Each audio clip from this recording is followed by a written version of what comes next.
Step out of the car. Ma'am, move over here. Hands up, please. Why are you doing this?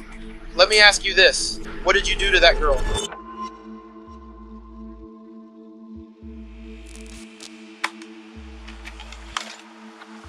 Police, anyone here? If anyone's up there, come down with your hands up now! I think there's blood on this wall. Yeah, this looks like dried blood. These cops just found the bloodstains of a missing girl. Samantha Guthrie left her mother's house the previous day, never to be seen again, and her blood was just discovered on the walls of this abandoned house. But the police are about to realize that this is a couple's murder house, and the killers have already fled across town, hunting for their next victim. Why don't you explain what's going on?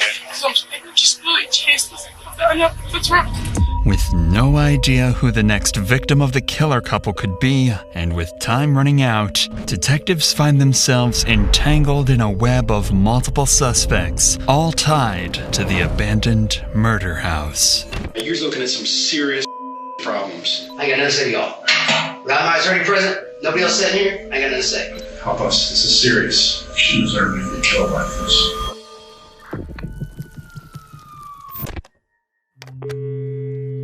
Everything started in November 2018, when a mother called police worried that her daughter had vanished without a trace. It had already been more than a day since anyone had seen 18-year-old Samantha Guthrie, and the cops arrived quickly to take her mother, Joni's, statement. Hello. What's going on? I need to file a missing person. Okay, for? My daughter. Okay. How old's your daughter? She's 18. Okay, so what makes her missing? We can't find her. We got a call yesterday saying she was shot in the head, thrown in the trunk of a car, and they took off. The police were called yesterday. They went over to the house that it supposedly happened at. They checked. They said they didn't see anything. Right. Okay. And where was this supposed to be at? On Lillian. Lillian. Where's Lillian at?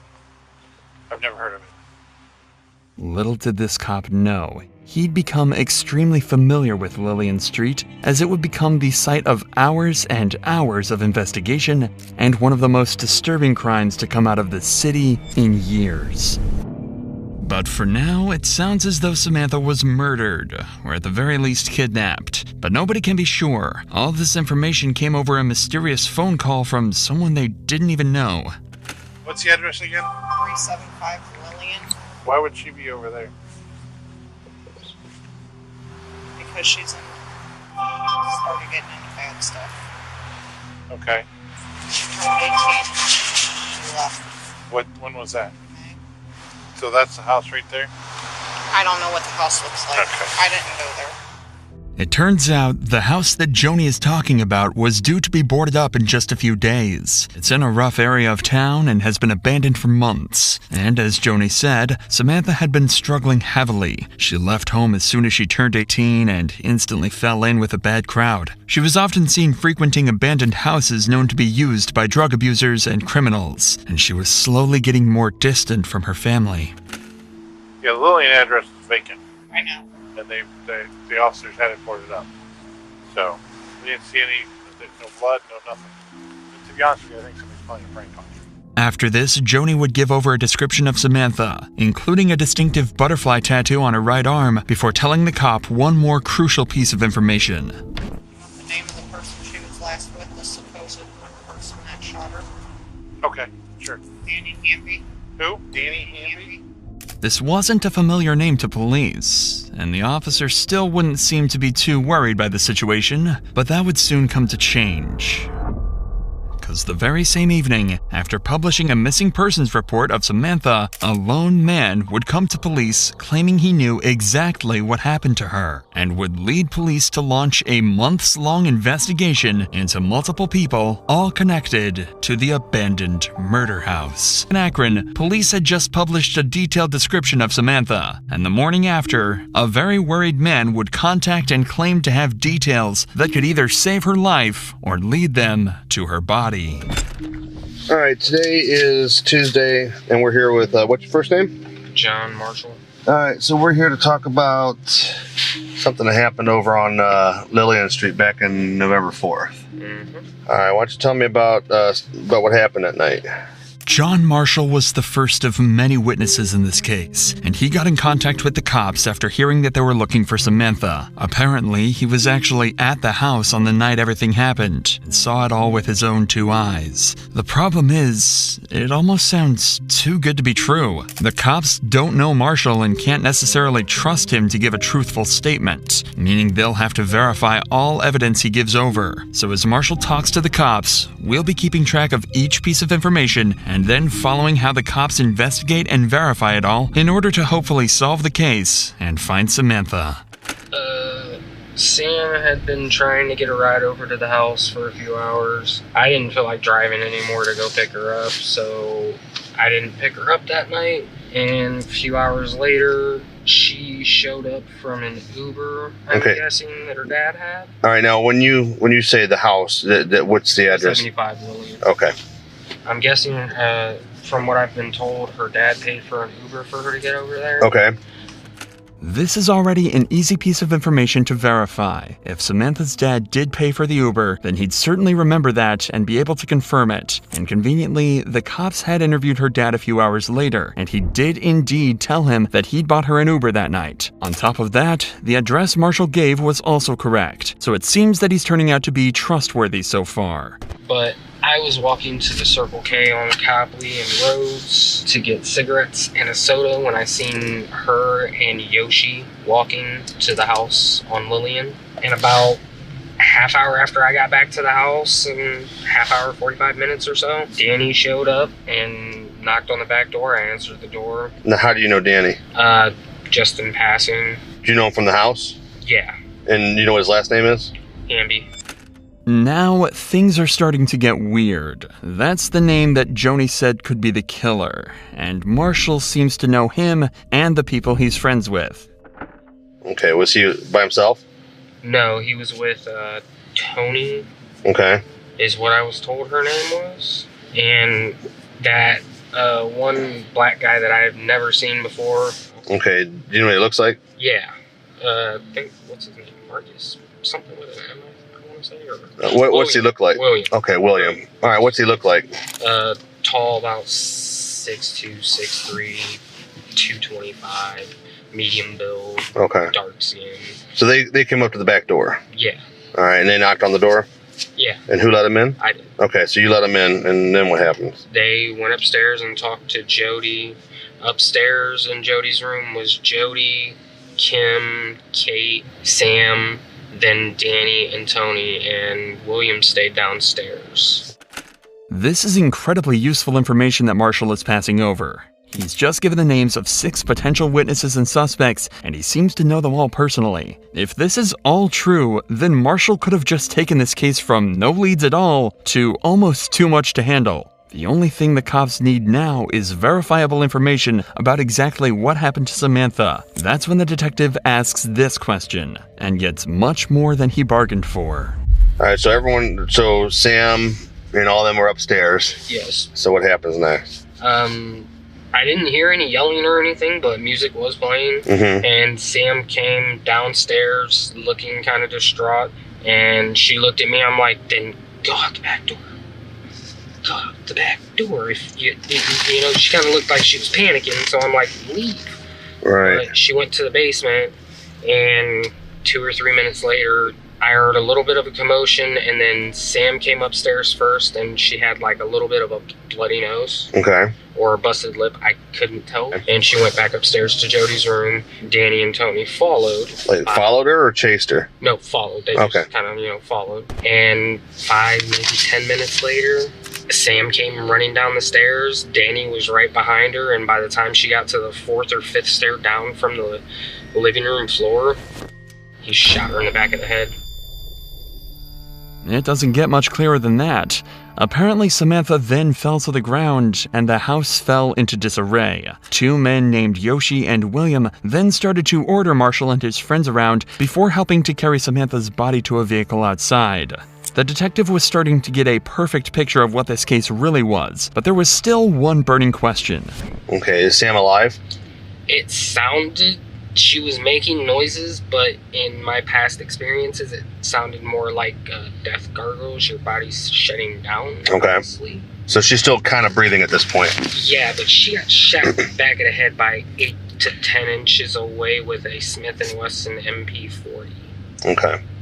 From the sounds of it, Samantha technically survived the shot, but it wasn't looking good. If she wasn't taken to a hospital quickly, she likely wouldn't have made it. But it doesn't seem like the killers were expecting her to live. At least the cops now have a possible murder weapon, a Smith & Wesson MP40. Remember though, the cops have already searched the house and didn't find any evidence of a murder. But given the importance of this information, they decide to go back and see if they missed anything. At this point, Samantha's life hangs in the balance. If they find a single bullet casing or blood splatter, it likely means that Marshall was telling the truth and Samantha is long dead. So just pulled up. After police, anyone here? Make yourself known.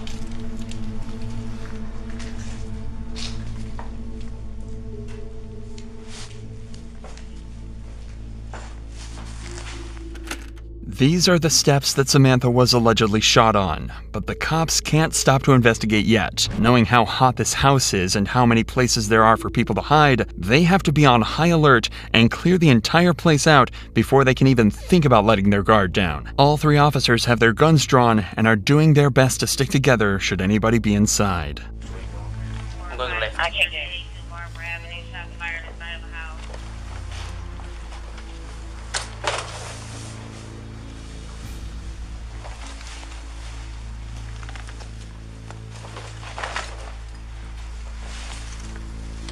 Clear.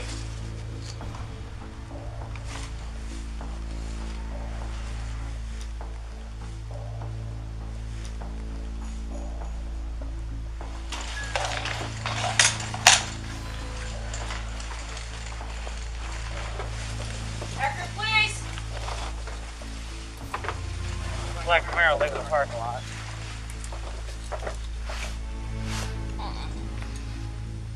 By the looks of it, Dad came here.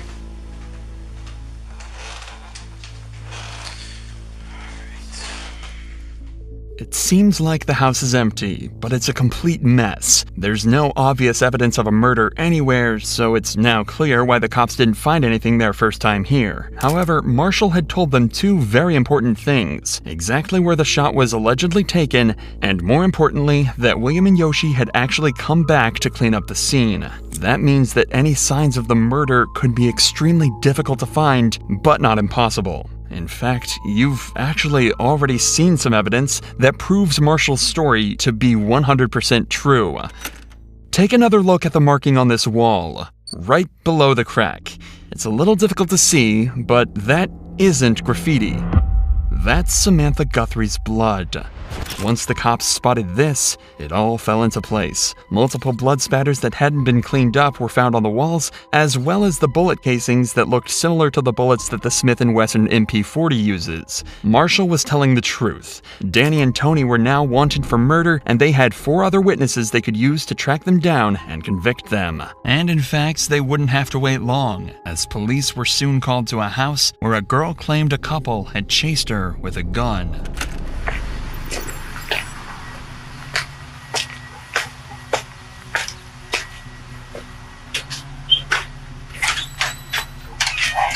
What's going on? This young lady came in my back door and What's going on?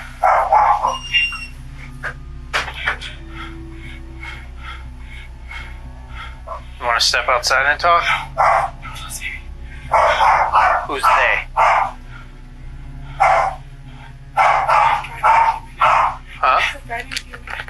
Do you need EMS for anything? This is Kimberly. One of the girls that Marshall mentioned was at the house the day Samantha was shot. The owners of this home called the cops after she begged them to let her inside as she was being chased, allegedly by some others that frequent the house on Lillian Street. The cops are desperate to know what could have possibly made her this distressed, so they bring her outside to their cruiser to talk. You're safe now, okay? Why don't you explain what's going on?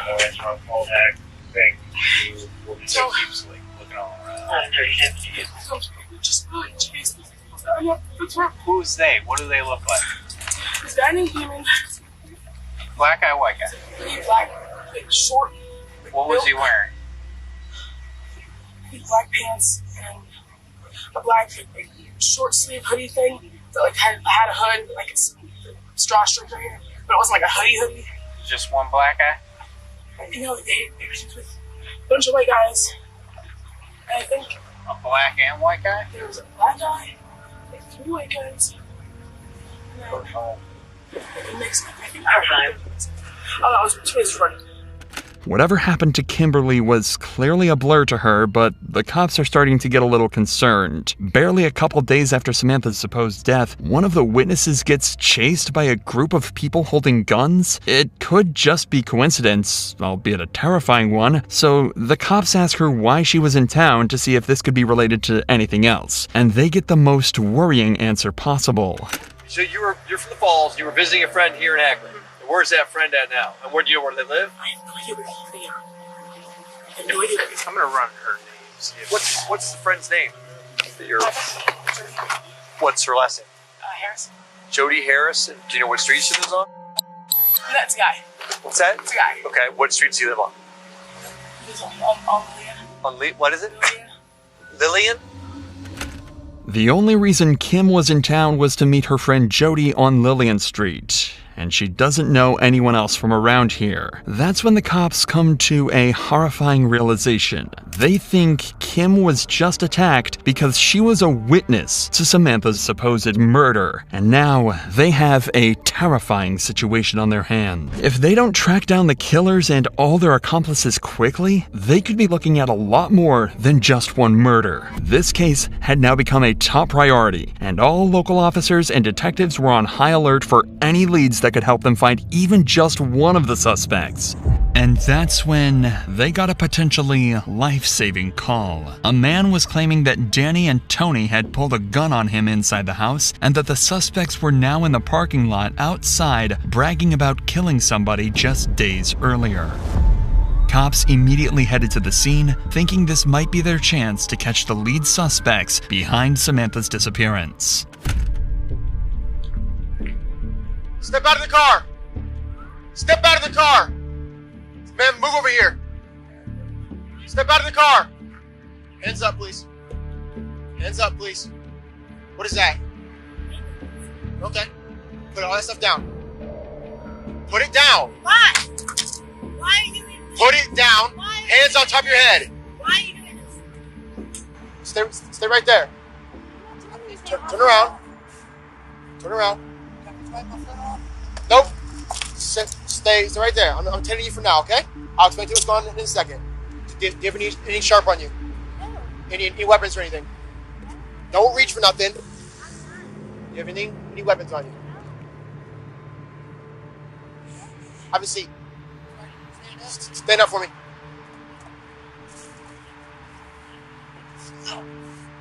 What are you doing with your foot, man? I got Blisters? blisters and fucking, it's called jumper rock. There's another one right here. Where at? Don't reach. The what do they call it? Fifth pocket. Fifth pocket right here. Okay. There's a knife right there. I'll take care of it. I just want to make sure I got a bag of needles in my pocket.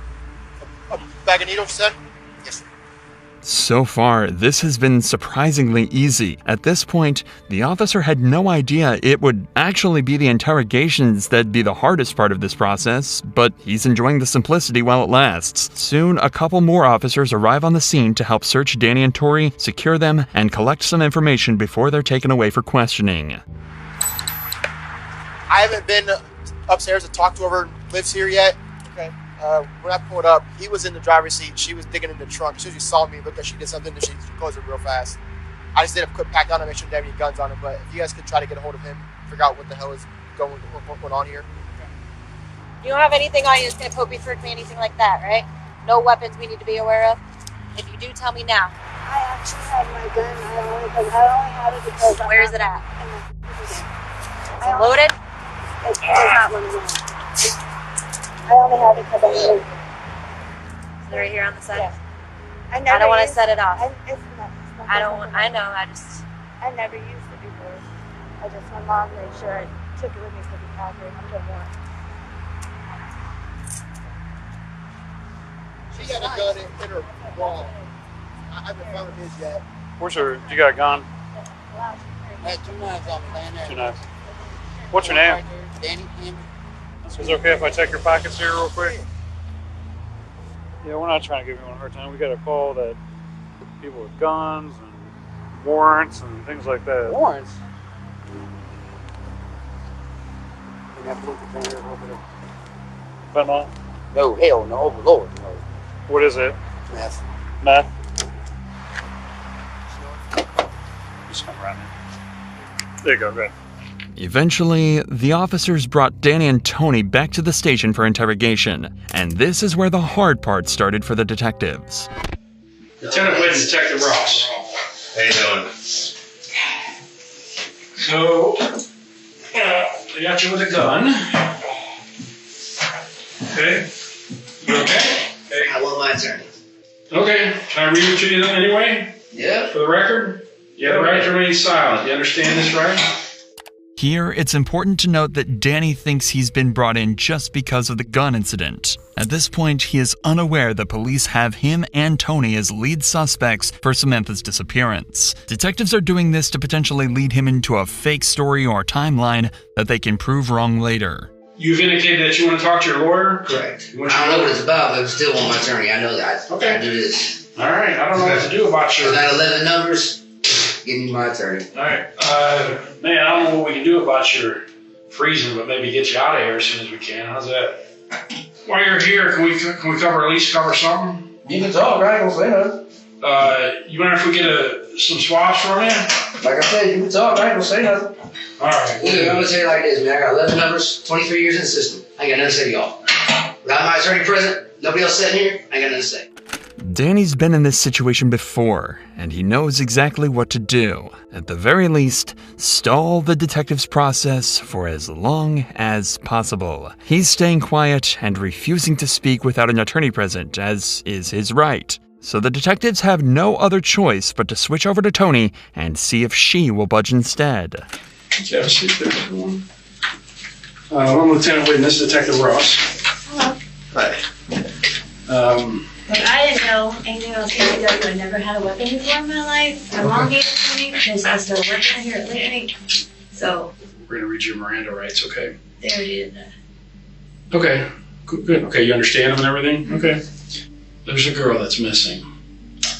And we have strong reason to believe he's involved in her disappearance. He couldn't do that. So. He couldn't do that. Why couldn't he do it? Because he's not that type of person. Okay. But like I said, we have a lot of information pointing to his involvement in this girl's disappearance. So what I want from you to know if you've ever seen this girl before, and think hard before you answer, because we want to know if you've seen her. Okay, and you've never seen her before. That's true. They're deciding to be a lot more upfront with Tony and treat her not as a suspect, but more of a witness. It's likely she wouldn't confess to being involved in the murder, but they think there could be a chance that she'd turn Danny in if she thought it meant she'd get away. Unfortunately, though, having been on the wrong side of the law in the past herself, she's not about to help the cops out so easily. I'm going to be straight with you. He's looking at some serious problems. And from what you're telling me, if you were with him that whole time the past 3 days, which she disappeared in the last 3 days. So if you were with him the whole time, you know what my next leap is. Well, that's ridiculous because he was with me. We were in Warren. Think real hard, because this is very important to what happens with you in the future. Okay? No, I get that. I'm not that stupid. Okay, hang on. Hear me out. So this is not a misdemeanor crime we're investigating. We don't do that, okay? When we get involved, something bad has happened. We know some other stuff went on this weekend, specifically yesterday, Saturday night, at a house in Akron. So I don't want you to get in any trouble with something that you were just along for the ride. But if you're going to sit here and tell us with you the whole time, you think you're helping him, but you're not. You're hurting yourself. Let me tell you about the house where it happened at. We've talked to people that's been at the house. They were all at this house where this girl disappeared from. In fact, something bad happened to her at the house. You know why we know that? Because the guys, we've already talked to him all day. We spent all day talking to him. And he gave us detailed accounts of what happened at that house. You have to think hard about how you want to handle this, because if you're going to sit here and vouch for him, that can get you caught. That can get you in trouble. You have kids? Yes, you I have 2 kids. 2 boys? Yes. Okay. What would you do if one of those boys went missing? Everything I could to find them. Okay, would you expect people to help us to find them, to locate them? Yeah. The route the detective is taking is obvious and would work on the majority of people. He's trying to scare Tony into giving up what she knows so they can get to the bottom of things faster. If she gives Danny up, she might get a good deal with them, but if not, things could end up real badly for her. The most interesting dynamic here, though, is how the detective is trying to use Marshall's earlier statement against her. This happens all the time, but usually they're exaggerating the strength of the evidence or making it up completely. This time, though, they actually have an airtight statement, but Tony simply doesn't believe them. That means she thinks she can just continue to deny everything, and instead of taking a deal for less jail time, she can just get away with no charges. So with this in mind, watch how confidently she denies everything, unaware that the detectives know every word she speaks is a lie. So, this girl's family has been out looking for her all day. Okay, but unfortunately, we already know what happened to her. So from here on out, anything that based on what you're telling us, I mean, we're giving you this chance to talk to us now. Anything that in relation to her, what happened to this girl, is going to be attached to you too. Okay, because we're giving you a chance. But if you want to cover for him, that's fine. I don't care. It don't matter. It don't matter to me. That's just. We're going to move on I'm with the sorry investigation. that this happened to that girl. I don't. We have reason to believe you were there. That I was there. Mhm. I don't kick it in Akron like that. I just started to come to Akron when I got hired. We're not saying that it was a every weekend thing, but we're saying that we have reason to believe, based on what we've been doing all day, you were there. No, sorry, I've never seen that girl in my life. And we have people that have told us you were there. Oh, that's ridiculous because I don't know anybody really from Akron. You know, actually, in addition to the people that we talked to, said that this all started because you and this girl got into some kind of altercation. I don't know this girl. I've never seen this girl. Okay, like I said, once we move forward in this investigation, from what you're telling us, since you're with him, you're going to be attached to whatever we do with him. You understand that, right? Well, yeah, I'm his girlfriend. Okay, just so we got that clear. I've never seen that girl. Who's that? I don't know who that is either. You hardly even looked at him. I looked at him. I don't know who that is. Well, I got to know him, so did Detective Ross. We got to know him a lot today. We spent the entire day with him. Well, what's his name? And, well, that's not important. You don't know him, so what difference does it make? In reality, Tony is extremely familiar with the man in the photo, as he's the man that helped load Samantha into her car. That man is Yoshi. Conveniently, Yoshi, whose real name is Dylan, had just been brought in on unrelated warrants, and detectives couldn't believe their luck.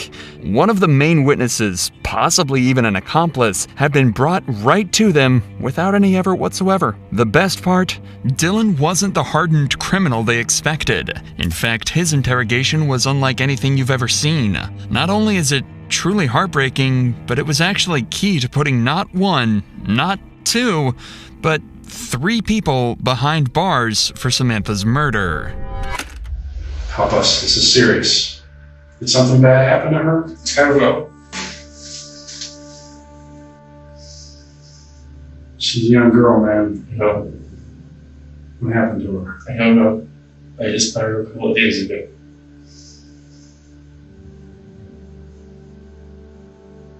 Help us. Help us. You see something bad?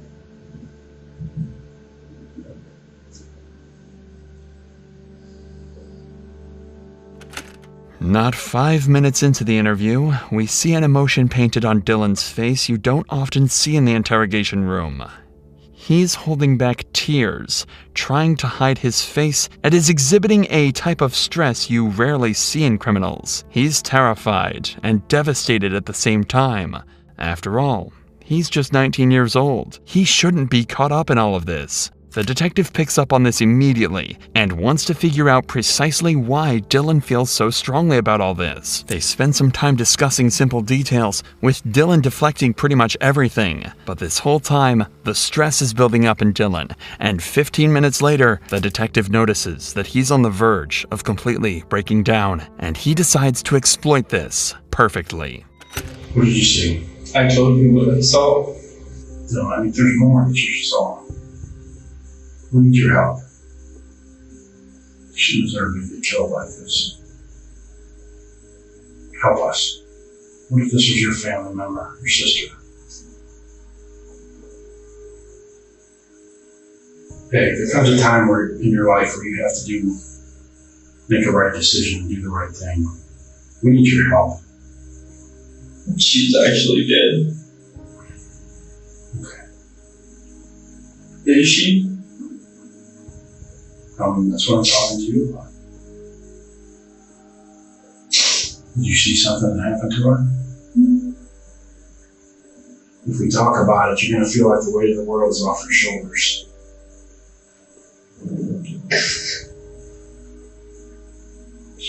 There's only one thing that makes a person get this emotional. That's if they saw something bad. I remember a couple days ago when we were talking, we were having a good time, and I don't know why. Don't know why what? Why I feel so close to her. So you guys said, well, you're close to the same age, right? You felt a connection with her? Because you maybe had the same problems growing up and stuff like that? Probably. What did you guys talk about? Just life and stuff like that? Yeah. We would listen to music as well. What did you guys listen to? What do you guys like? She played music. I don't really prefer music. I just like the white noise. It's tough, man. I'm sorry. I'm sorry we're here. I think fine up to this point. Not talking about it, not thinking about it. I mean, I was thinking about it, but what were you thinking about?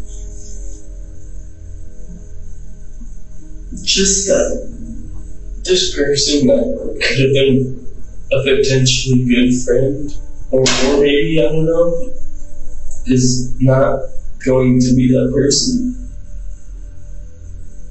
No, it hurts, doesn't it? Maybe you can help her. She may not be here, but that doesn't mean you can't help her.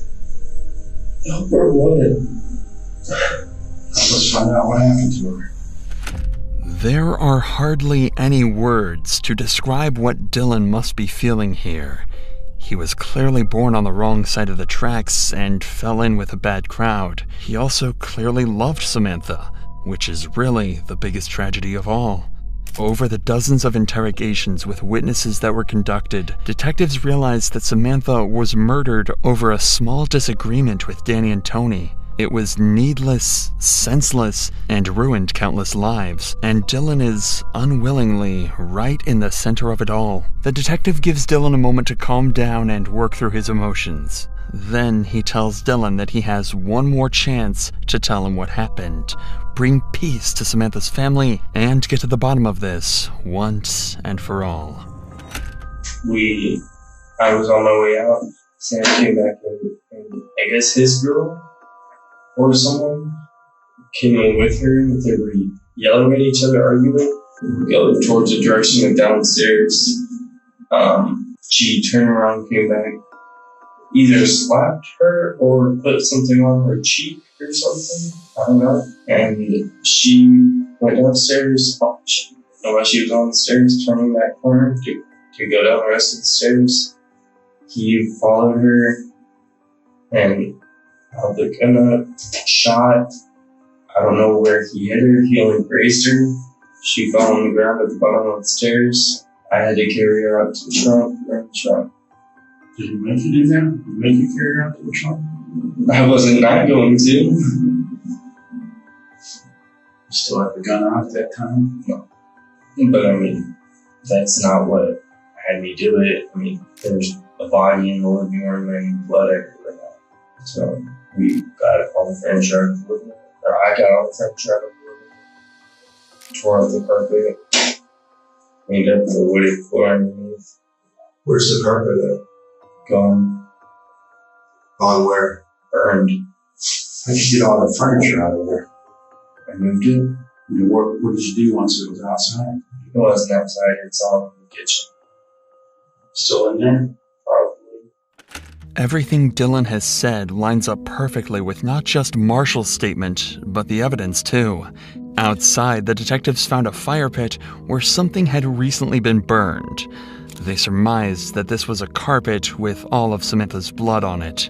And inside, right at the bottom of the stairs we looked at earlier, a large area of carpet and drywall are missing right where Samantha was shot. However, that's where Dylan says his involvement ended, meaning he can't answer the single, most important question that the detective still had. Where was Samantha's body? For that, they told the cops to turn to the fourth and final suspect that the cops had had since the very beginning. William, who Dylan said left in the car with Danny to hide Samantha's body. Our concern is obviously mostly for the family. I think you're probably feeling that way too a little bit. Whatever this girl's relationship with her mom and dad, she has a mom and dad, and they want to be able to bury the kid. We know she's dead. I know you're probably wiped out. I mean, we're wiped out, dude. We've been at this since 9 o'clock this morning, so we're wiped out too. We ain't eating. I know you probably haven't eaten either, and I understand you're having some issues as far as, where you guys actually were at. So we want you to try at least think about, like, where are you guys with the body in the back of the car? I remember backing out and going up the hill. And unfortunately, it's just the way that I was laying down in the back. You were like actually physically laid down, or you were like just kind of relaxed? No, like this. They were all the way out. They wanted me to lay low. Like, I was crunched up, I was down. I thought they wanted me to lay down in the back and they wanted me to see where we're going. And I really thought that was it for me, really. William was happy to cooperate with the detectives, which made their jobs considerably easier. The only problem is that he didn't actually see where they drove. He was forced to lay down in the back of the car so nobody saw him in the car from the outside, so he might not be as helpful as the detectives initially thought. However, he was able to tell them that they didn't travel for very long and gave a description of the area where they finally hid the body. Was there like a lot of, was it a real rural area? Was Yeah, there a lot of it was getting more rural at that point, I remember just a lot of, before we got to the place with the fenced off area where he pulled in, where he wanted to just take her body to, I just remember that, like, a lot of taller trees. I remember seeing a lot of orange, a lot of the fall colors, just really popping out. Like, it was just really, really bright because there was so many trees.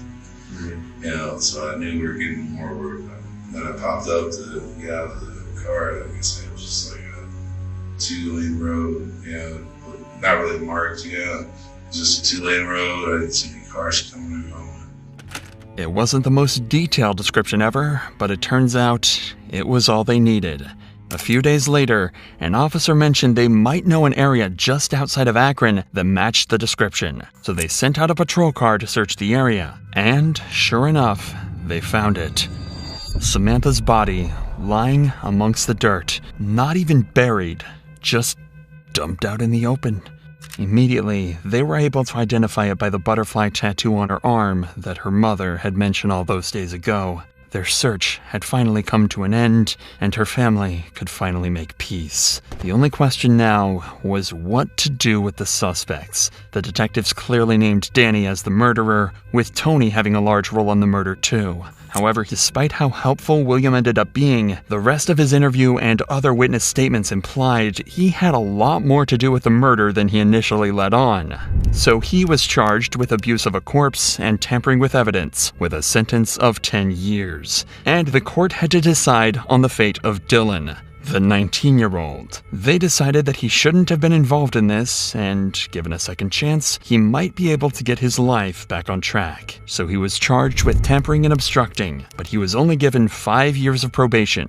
As for the killer couple, Tony was given 16 years for tampering with evidence and obstruction of justice, and Danny was charged with murder and abuse of a corpse, and given a life sentence with the possibility of parole after 24 years.